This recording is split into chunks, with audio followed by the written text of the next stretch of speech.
Hi there, Lord JG here. Today, I'd like to talk about something that gets to the heart of the problem with news today, and a lot of other things actually. And that would be the difference between being an expert and having expertise. Now, what do I mean by that? I think it's pretty straightforward. Let's take an example of an expert, okay? I was watching some of the news the other day because I enjoy torturing myself on occasion, and there was some pundit, some purported expert, okay? And this guy was making predictions and pontificating as they're so wont to do.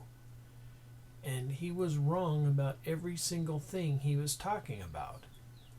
And I thought back and I thought about an expert that, say, the New York Times likes to roll out a lot of times, is the economist Paul Krugman. And they say, he's a Nobel award-winning economist and blah, blah, blah.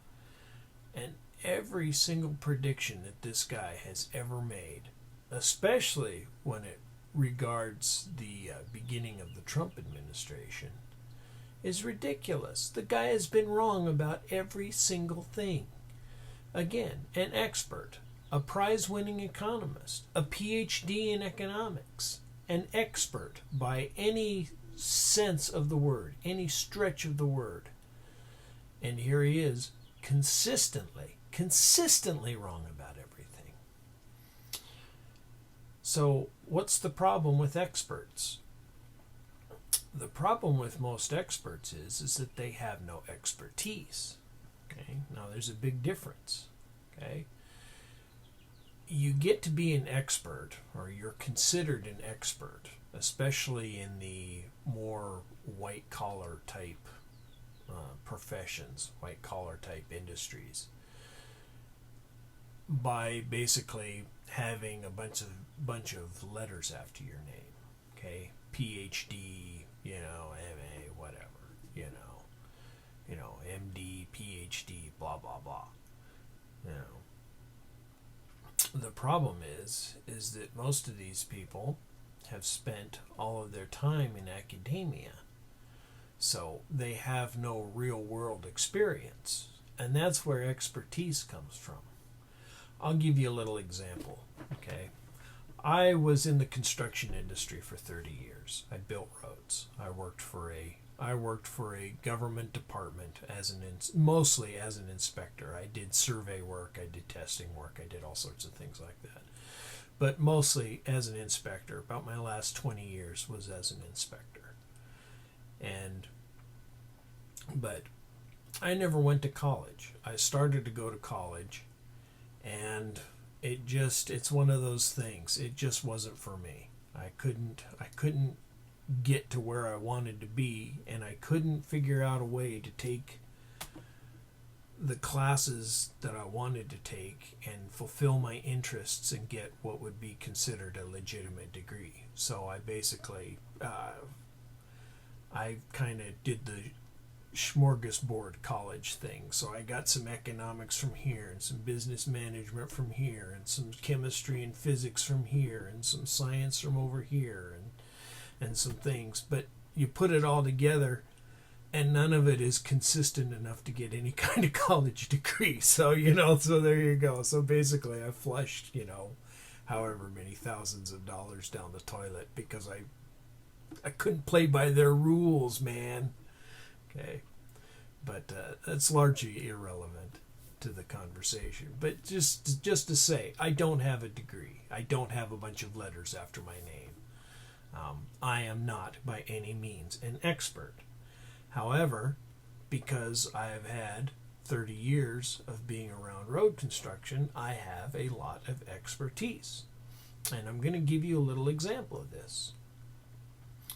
Guy I was working for, he was an engineer. He was a guy from, I think, somewhere in India. He like, Nomari Qureshi or something like that. He's Pakistani or Indian or something.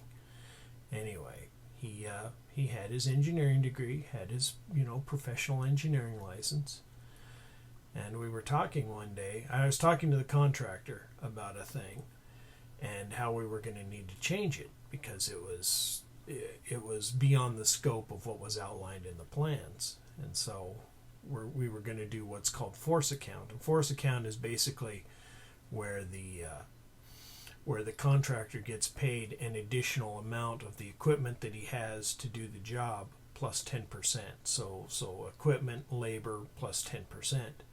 I said, yeah, we could just do it on force account, and it's easier than just writing a change order. And a change order, if a job becomes a certain amount over the bid amount, it used to be 20%. I've been out of it for a little while, so I don't know. It may be more, maybe less. But usually if it was over 20% of what the contract was bid at, then it would have to be changed, because it's going to cost the government more money, and they need to justify the ability to pay that money. The contractor wants to get paid. The government doesn't want to pay him, So we figured out what was going on. We figured it would be easier just to do a force account deal. So I was talking to the engineer, and I said, "Yeah, we'll just force account it." And he nods his head. He's like, "Okay, yeah, that sounds good." And he stops and he says, "Oh, by the way," I'm like, "Yeah, what's force account?" If my eyes could have rolled any further out of my head and onto the ground and down the road, it was crazy. But again, expertise, expert. This guy is by all means considered an expert. What's funny is that he actually worked for FAWA for a little while, which is the Federal Highway Administration. But again, no practical knowledge.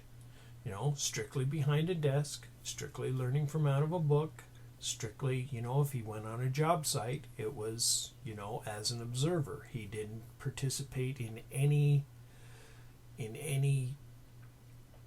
fundamental aspect of the construction. He wasn't out there by the guys doing the paving or by the guys doing the grading or the surveying or any of that. His knowledge was all conceptual. It wasn't practical. And that's the problem. That's the problem that we have with everything. That's the problem with Paul Krugman. Paul Krugman probably, I don't have the guy's biography, but that's probably what happened. He probably went to college, he got his undergrad degree,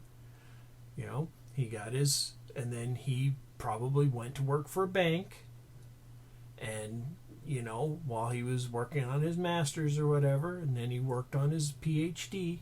But again, he was probably strictly in, say, a finance industry or something like that. He had no practical knowledge, working as an economist or working for predicting or planning anything in any kind of business. And that's why he's consistently wrong. Because all he's looking at it from is from basically a financial manager point of view. And that's the problem with all of these experts. Look at me, I'm an expert. Yeah, you suck, dude. Okay, let's just face it. So those of you out there that are in the blue collar positions, you know this. You see this every day. You know exactly what it is. You know the difference between being an expert and expertise. It's great to be an expert. I know guys with PhDs in physics. They can understand the concept behind an air conditioner, but they have no idea where to start as far as fixing it, and that's expertise.